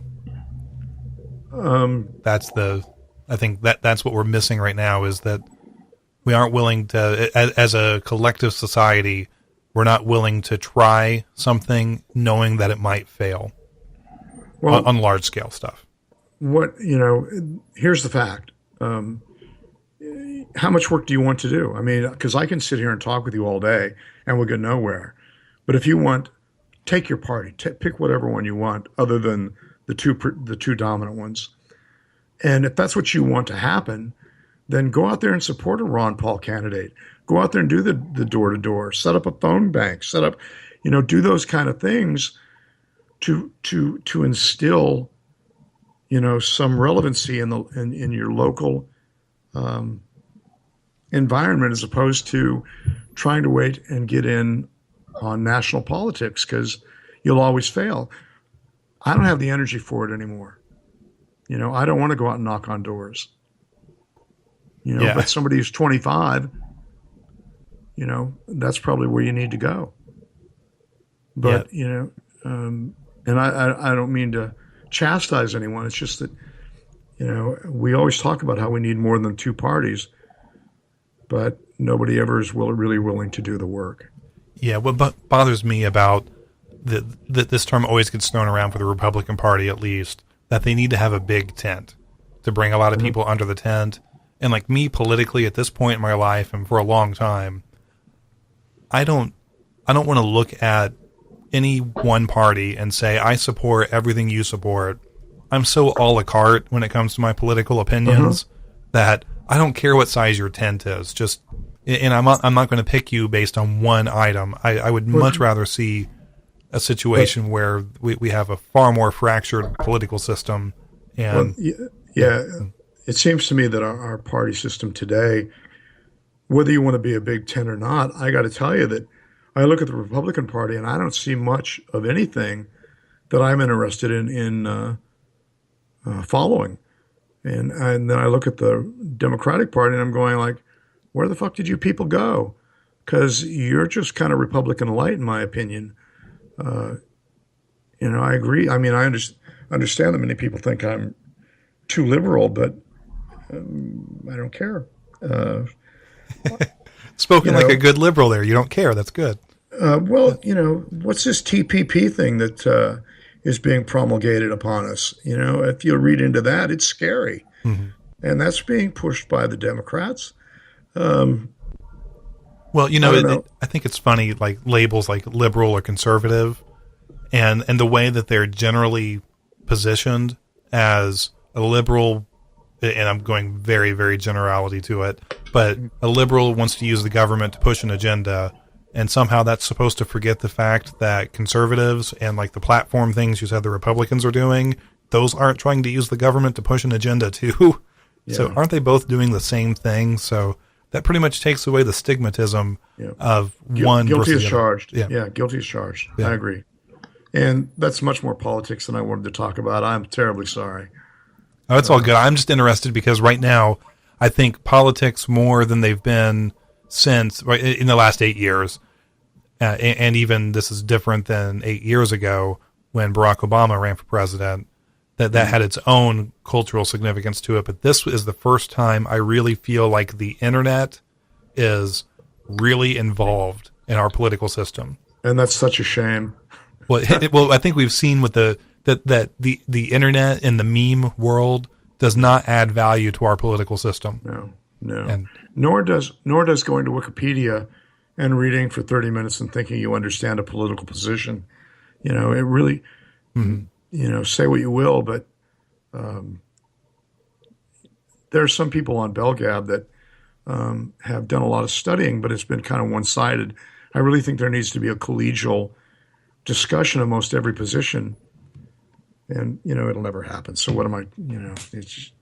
Well, the other thing too is that what we need to get back to the grand experiment of the United States is supposed to be that we have a lot of different laboratories. Each state or region should be its own laboratory of different ways to solve problems, and then you bubble up real solutions that could scale to the rest of the country. But very few things should get to that point.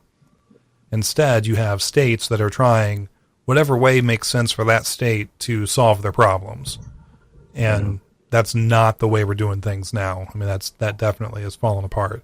But the thing is that, like, I feel like that is the idealistic way that the Republican Party and the Democrat Party would benefit the country if it flowed this way, to where you have the Republican idea of small government doing its experimentation throughout different states in different ways, and then that Democrat point of view would say, okay, well, this one's working, let's scale it up to the federal level and make it work. That would be the perfect marriage that would never happen of the two ideas. I don't know. I'm my eyes are starting to roll back in my head. Yeah, so. Sorry, the other guys fell asleep there too. There we go. Yeah. Well, let's wrap up on maybe something more exciting. What movies are you interested in seeing that are coming up soon? When I saw Star Trek the other night, they had the trailer for the Suicide Squad, and that looked interesting. Yeah. My wife, who doesn't like those kind of movies, says, I want to see that. So we'll be seeing that one. I don't, like, just seeing the trailer, I don't understand how they would let out these psychopathic villains out onto the street, no matter how big the threat was. Good point. That's the great thing about it, is that in the world of comics, the bad guys can be a good guy just all of a sudden. Yeah, but it looked good, and I really like that girl, Margot Robbie. That's is she the Harley Quinn? Yeah. Okay.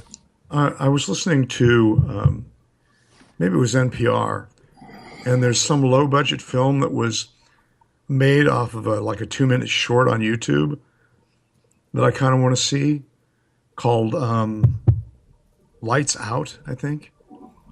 I saw the name of that on something, but I'm not sure. I don't know anything about it. Well, the premise of the video short was this older woman goes into her apartment and she's getting ready for bed, and she turns off the light in the hall, and she sees at the end of the hallway a figure. She really can't.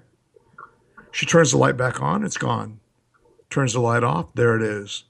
Turns the light on, it's gone. And this goes on for like a minute or so, and then turns the light on again. And then when she turns it off the last time, the figure is right in front of her. Oh, is this one of those, it's a jump scare movie? I would imagine so, but yeah, I'll probably want to see it. No, wait, you live in the country, right? Like, you're saying you live out. I live in a rural area. Yeah, I guess you could call it country. Yeah. Okay, so I don't want to see a movie like that and then go home because like I lived out away from the city. I lived in a small town at the time, but lived far enough away to where it was going to take 20 minutes before any kind of emergency services were going to come to me. I have guns. Yeah, well, the thing is that you don't know what dark is until you live in a place that the only electricity comes from your house. And yeah, that's kind of where I'm. When the lights go out, when the sun goes down, my area is pretty damn dark. Yeah, I remember my son when I first moved there, and the first night that we had a storm and all the lights went out from it. Yeah, and he had never been that scared before, and he wasn't typically that scared of the dark, but when you can't see your own hand in front of your face, that's true darkness. Dark. You know, it's not that dark here. Yeah. Well, I'm just thinking that going to see that movie and then I go home, that would be the night that the electricity goes out, and I'd be totally freaked out. I'm going to spend the night at Denny's. Yeah, there you go. Any other movies anybody wants to see? I'm looking forward to Doctor Strange. Yes. Oh that's- yeah, me too. Me too. That's Yeah. right. That was Yeah. good. Like I know nothing about the character at all, but that was quite intriguing. The trailer for the movie. It used to be a pretty popular comic when I was a teenager, so that's going back quite a while. But yeah, it was great. It was a great read. Yeah, he's one of those characters. Again, I'm a big comic geek, but I never read Doctor Strange's standalone comics. Everything I know about him is from his crossing over into other characters that I was interested in. So that trailer looks good, so I can't wait to see it. And I like the actor's a great actor as well. Mm-hmm. Oh, yeah. Cumberbatch or whatever his name is. Yeah. Yeah. Cumberbatch. He's been in everything too, hasn't he? Yeah. Pretty much, he was yeah. Khan, for God's sake. Yeah. Yeah, we won't talk about how confusing that. He was Smog. Yes. He was. He's Sherlock. Sherlock and Wasn't he in a Doctor Who? Fantastic version of Sherlock. No, he never made it Doctor Who. He was rumored to possibly be the 12th Doctor, but they did not. Okay. He would be a fantastic Doctor. He would be. It's But- making that role.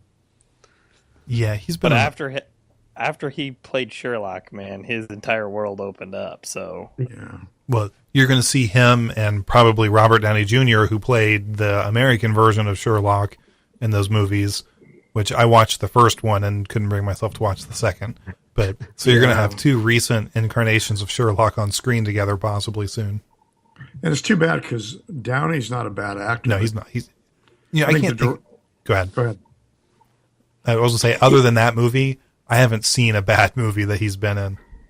yeah, and that was like an action version of Sherlock, where he was like out there, doing the action stuff, and Right. the Cumberbatch didn't really play an action role. Yeah. Well, Sherlock Holmes wasn't what you would call a fisticuffs kind of guy, was he?